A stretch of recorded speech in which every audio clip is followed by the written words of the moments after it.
What's up guys? In this video we're going to be taking a look at Speedybee's new 5.8 GHz analog receiver module. This is a module that's comparable to a Rapidfire or a TBS Fusion, but this thing is coming in at almost half the cost.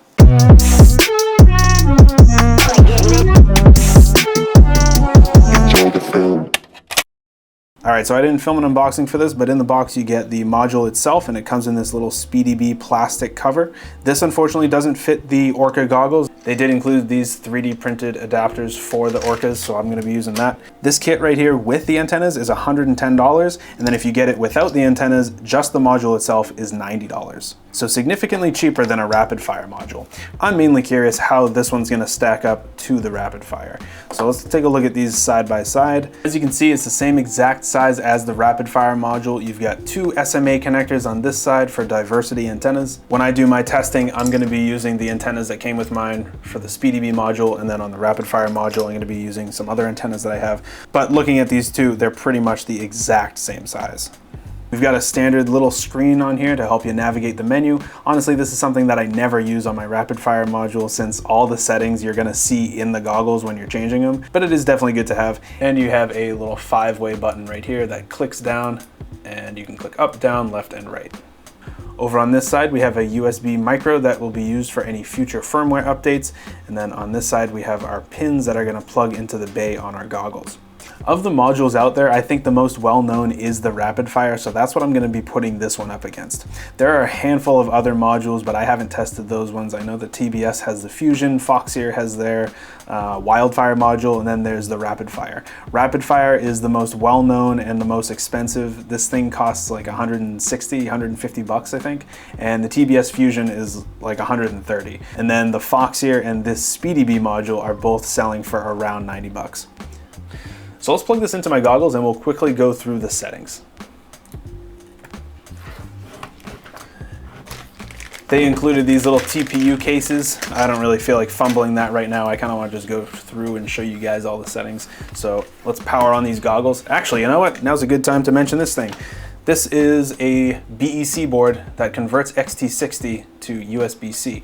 This thing saved my butt on a project recently. I didn't realize that my goggle battery was down at like 1 bar, and this thing came in handy because I had a bunch of XT60s with me, and I was very easily able to take this battery right here, plug it in, and then it outputs 9.2 volts. So this thing works great with DJI goggles 2, goggles V2, Orcas, even the old school Avatar walk snail goggles that only take 5S battery input. You can now use a 6S battery with those. This module is perfect for that. Plus you can use the thing to charge your phone. So this little module saved my ass, so I gotta give it a shout out. I think for 16 bucks, this is definitely something I would recommend keeping in your backpack. So let's plug this into the goggles so I can show you guys the menu. All right, so once we plug power in, this should light up. This is gonna tell you the default channel that you're on. So I'm on B1 right now, and if you wanted to navigate through to change the channel, you have the joystick right here. This is the only joystick or an only button on the thing.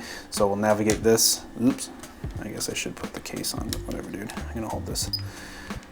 You can scroll over, and you can actually very easily change channels. So you can see we're on E1, F1, R1, and then go up R3, L5, whatever channel you want.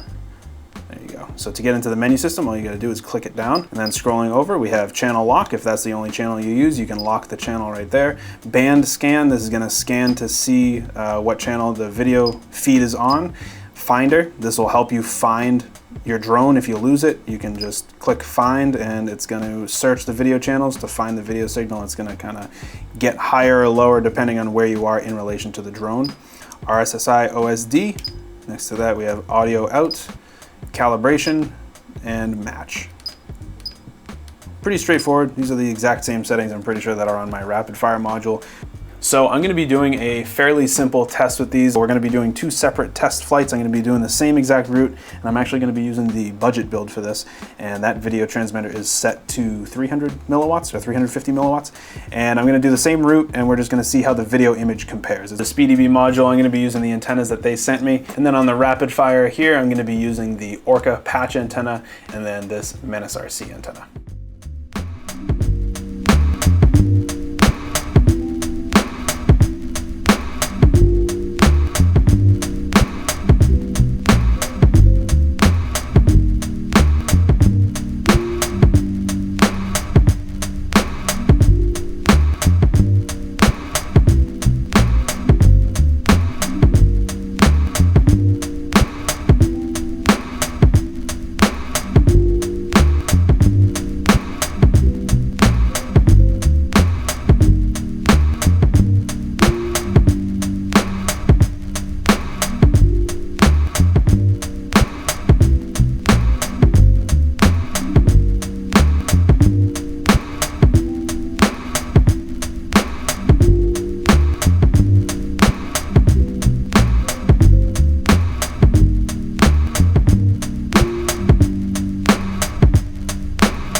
right, honestly, I really can't tell the difference between the two. Extremely similar quality, and it looks like overall the same module. There's very, very slight differences.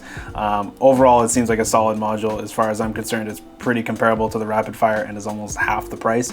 The only complaint that I have is that if you're using this with the Orcas, you're gonna have to use one of the 3D printed brackets that they include. And I was using the black one. For some reason, I tried both of these. This yellow one, for some reason, when I got it on my Orcas, it was pressing up against the button, so I actually couldn't use the button. So this one's kind of out of the question because it's just not fitting my goggles right. And then this one, it fit, but the little ears broke. This is my only complaint, but if you're gonna use this with Orcas, you're gonna have to use one of these little 3D printed pieces. So hopefully Speedybee will soon have a molded plastic piece for the Orcas that fits this module, because I actually really like this thing. But if you're looking for a new analog VRX module for your goggles, definitely check this one out. All right, so that's gonna do it for this video, guys. If you enjoyed this video or if it helped you out, make sure you subscribe to the channel for more FPV content. Leave this video a like, and if you have any questions about the new Speedybee analog module or the BEC module, leave a comment down below.